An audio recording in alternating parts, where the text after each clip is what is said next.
Thankful Thursday. Yeah, and today we're talking about the books that have changed our lives. I know, so we thought that we'd add in, just to mix it up a little bit, some of the things that have really inspired us as we've been travelling this journey. So today is... The Untethered Soul by Michael Singer. So it's quite a yoga-y book, isn't it?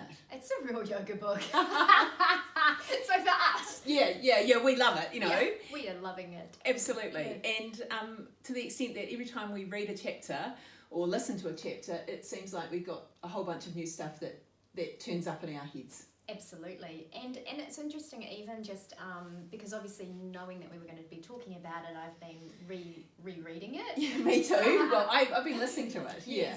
Yes, same. I think that's the easiest thing for me at the moment is listening to books rather than sitting down and reading them. But anywho, and just even like as I listen to it, how it's then having an impact on the way that I am in the world, even as I'm listening to it. So, oh, okay. So it's had an impact in the past, and then it's having an impact right now today. So can you think of something that you can point to right now? Yeah. Okay. Can you? Yeah, I can. Well, it was interesting because I was, you know that something happened in my life and I was struggling with it, and I think I told you about that, and I did actually have a reaction around it. And so at the same time that I was having that reaction, there were two interesting things because I'm also doing the Course in Miracles. So the Course in Miracles lesson at the time was, I'm not upset for the reason I think I am, so it's asking you to dive deeper. And then the Michael Singer Untethered Soul part of the book that I was in was that you don't express it, just sit with it and hold it and let it work its way through you. So we're talking about emotions or feelings or whatever that were just not... You don't have to eat or run or go and talk to someone on the phone or yell at someone. Yeah, exactly. Tell them how you really think. Doesn't always go down well, does it? No, it doesn't. But you know what? But it's interesting because, you know, I know in my own self when something's coming up for me, then I try to distract myself. Like there's a way that I try to kind of move the energy without actually... So in the book he was saying just sit with the energy and allow it to process its way and work its way through you, because through the process of holding that energy and it works its way through you, and then you know what, it never triggers you again in your life. Right. And anywho, that's like, that was the thing where I was like, okay, well here we go. Okay, I'm just going to sit with this because I know it's the right thing to do. Yeah, life's giving me the perfect opportunity because guess what life does? Yeah, I'm going to practice what I need to learn. Yeah, exactly. And so so I sat with, for 2 weeks, like I really did sit with it for 2 weeks, and you know, you and I did have some conversations about it along the way. But it wasn't with me, so I wasn't the trigger. No, you weren't my trigger. Right. Yeah, no, that's right. You were my therapist. You were my coach. Yeah. But then I guess there was that moment where I was like, actually, okay, whatever, something shifted, and then I was willing to make the apology and all of that stuff. So, yeah, it's really interesting in terms of, but it was sitting with it for 2 weeks. Like, yeah. So, and that was a bit that you really resonated with this time, whereas when you read it another time, it might be something else. Totally. So one of the ones that, following on from that, so one of the chapters that follows on from that I don't actually really even remember from the first time I read it, but was about how when you try and make the world not trigger you, you build yourself this house. Mm-hmm. Yeah.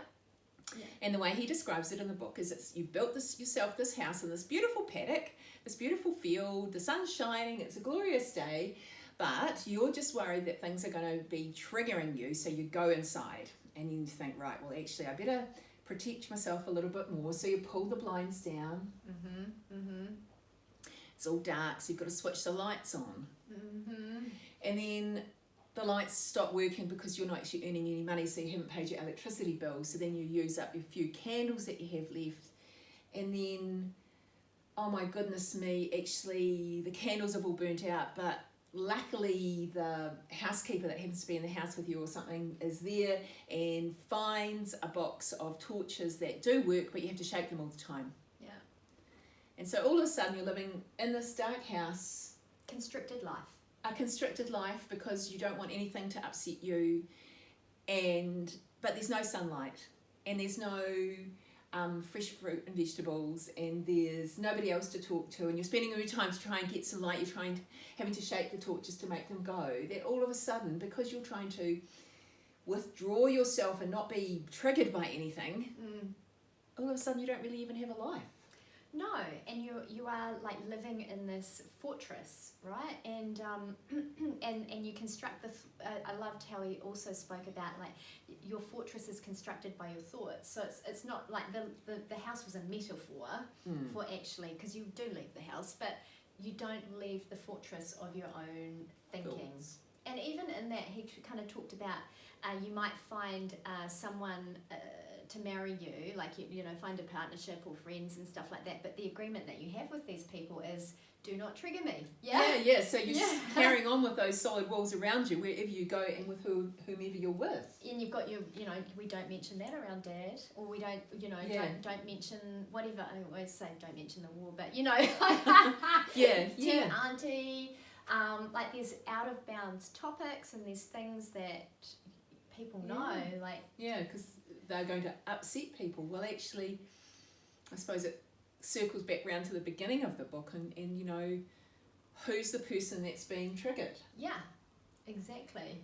And it's a bit like a book we'll talk about later on, The Power of Now, but usually, you know, the first few times that I read that, I was thinking about, well who's noticing it, and whose thoughts are they? Well, they're mine.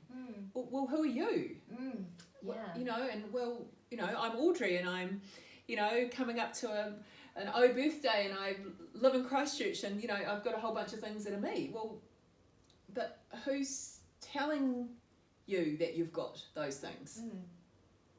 And so it's a very, very spiritual practice, really, in the end, to understand that consciousness, the internal consciousness, is the one who notices. Yeah. So the one who is noticing the thoughts, or the one who is noticing the emotions, and actually that's the real you. Yeah.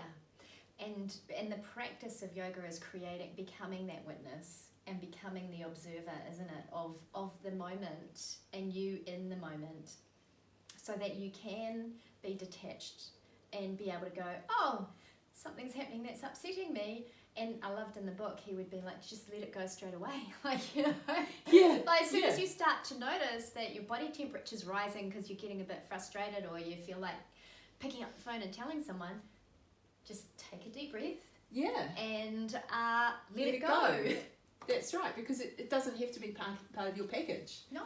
Part of your agreement with yourself is that's not who you are. Exactly. And then who are you really? Like if you are willing to keep peeling back the layers of the onion, because I think that was such a big part of the book too, is answering that question, like, who are you really? Like, and he keeps circling back round to that. And I was just going to go back to something that you said, because then that's the, you know, although we understand there's 8 limbs of yoga, the practice on the mat, or the movements, the asana, are really what many people think of as yoga.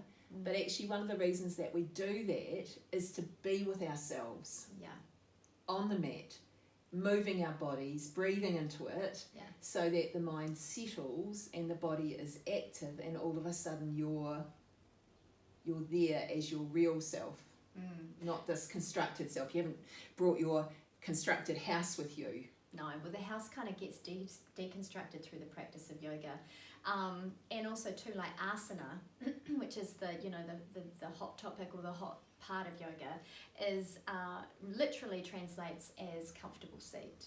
So we're doing asana practice to create a comfortable seat for us to sit and meditate, and to self-reflect, and to hold and witness and observe those emotions and feelings that are coming up. Like, it's the asana is the point of where you create the seat to then really come to know yourself. Yeah, most of us just kind of tune up for the physical practice. Have I stretched this arm, and have I used a bit of power in my muscles to do a downward facing dog or something? But actually the physical practice is the time to settle into yourself, really ready for noticing. Yes, exactly. And transforming, like, you know, that power of letting it go. And I love it, this is coming to my mind, like in the book, he talks about so something happens to put a hole in the wall of your house that you've constructed. Yeah, so I don't know, maybe I punched it, whatever. Yeah. And then he's like, and he used an example of, you find out that you're adopted at the age of 20 or something. And then you use your thoughts have constructed the walls of your house anyway, but then you use your thoughts to fix the holes in the wall when they happen. So depending on the thoughts that you choose, so you could choose, I don't know, a more positive or constructive thinking system, which is, well, I had great parents anyway, you know, they would have loved me just as my biological parents would have, and wasn't I so lucky, and all of that stuff, and you fix the wall. Or you could fix the wall by, you know, going down a different path. Yeah. Or tear the wall down. Oh no, my house just came crumbling down. Yeah. So it's the kind of book that I'll be dipping back into time and time again, because every time you read it or listen to it, it just has a new, I suppose it depends on what's happening in your life, really, but it just has a new insight or awareness is brought to my attention as I read it, and as I almost live it, isn't it? Well, I think that's the point of the book, is that it's really a manual for spiritual living and spiritual practice. So it is. That's the point, isn't it? Yeah. So what is, like, if you think about the key takeout, what is the key takeout for you right now? Because obviously it will change. I think it's the bits that I was talking about, is that who is the real me, and who is the, you know, am I the same person as I was when I was 7, or when I was 27 or 57 or whatever? Who is that person? And really, I suppose it's with my yoga teaching, you know, it is that I'm a divine being having a human experience. Yes. So that really all the day-to-day things of living on this bit of rock that's flying through the universe, you know, really do I need to worry that, you know, it's starting to rain, or that somebody's, you know, left some litter on my footpath or something, you know, that actually in the grand scheme of things, you know, I'm a divine being having a human experience on this little rock in the middle of this vast universe, of which there are vast universes, you know, so really live every day and have a great time. Absolutely, yeah. And what about for you? Yeah, I do love that you picked up on that, because he repeats it a few times in the book, doesn't he? That whole find yourself a point of perspective, and he offers that as a really good point. Like, if you're starting to get wound up, just remind yourself that you are a human being standing on a planet that's spinning around the sun in some random solar system. Like, this is, like, life is so much bigger than you and that problem that you think you have right now. Which is always quite, you know, when I listen to some of the problems that people have, I'm like, oh wow.